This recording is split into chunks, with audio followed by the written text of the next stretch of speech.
Les difficultés que tu rencontres, eh bien, sont là pour te faire évoluer. Ici, sur Terre, c'est l'école. Et oui, je sais, c'est très dur. La vraie vie, c'est de l'autre côté. Mais en attendant, on est sur Terre. On a choisi d'incarner un rôle. Donc, il faut y aller. Il faut se battre.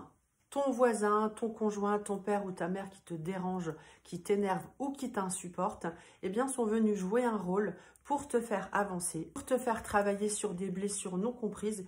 Et tant que, du coup, tu n'auras pas compris, eh bien, on te représentera une situation ou quelqu'un pour dépasser ces fameuses blessures. Comme je l'ai dit, tu ne te souviens pas d'avoir choisi ce rôle et tu as deux possibilités pour affronter tout ça. Soit tu baisses les bras, tu dis que c'est la faute des autres. Alors les guides disent bien que non, pas du tout. Tu ne prends pas tes responsabilités.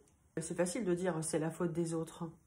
Tu vois le verre à moitié vide et tu baisses les bras. Ou alors, tu remontes tes manches et tu es capitaine de ton navire, maître de ton destin, je ne sais plus qui a dit ça, et tu choisis de te battre, d'affronter les difficultés, de te relever plus fort et du coup tu seras vraiment fier de toi. Car je le répète, tu es acteur de ta vie. Donc, je sais que c'est difficile à entendre, mais remercie cette personne qui a choisi de jouer ce rôle difficile. On joue chacun des rôles de gentil, de méchant, afin de comprendre les différentes émotions, car on doit passer par différentes phases et étapes. Et le but de tout cela, eh bien, c'est de ne plus se réincarner, car je l'ai dit, la vraie vie est de l'autre côté, en tant qu'âme.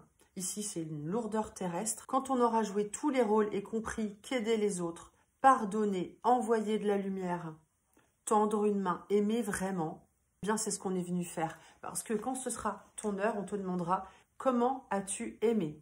Ici dans cette vie, c'est juste un battement de cils dans cet univers. C'est juste un rôle à jouer, mais il faut le jouer. Alors fais du mieux que tu peux. À présent, si tu veux, on peut tirer une petite carte conseil tout de suite.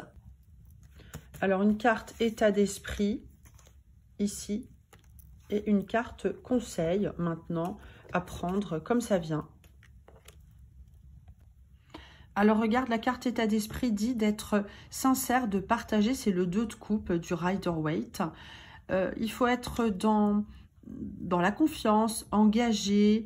On a ici la spiritualité. Donc voilà, soit dans l'échange, dans le partage. Apparemment, c'est déjà quand même ton état d'esprit. Donc si tu regardes cette vidéo, c'est que tu es spirituel.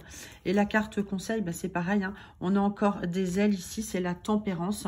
Une majeure du tarot. Eh bien, on te dit de mettre de l'eau dans ton vin. Ici, elle fait passer de l'eau hein, d'une jarre à l'autre. D'être dans la spiritualité, d'être connecté, de ressentir les émotions. La tempérance, c'est être zen, détendu. Donc voilà ce qu'on te conseille. Si tu as aimé cette vidéo, eh bien like, partage et donne-moi ton avis, ça m'intéresse. Si tu veux te former au tarot, tu remplis la candidature. J'ai également possibilité d'utiliser son CPF. Dans le cas, tu remplis la candidature dans ma bio.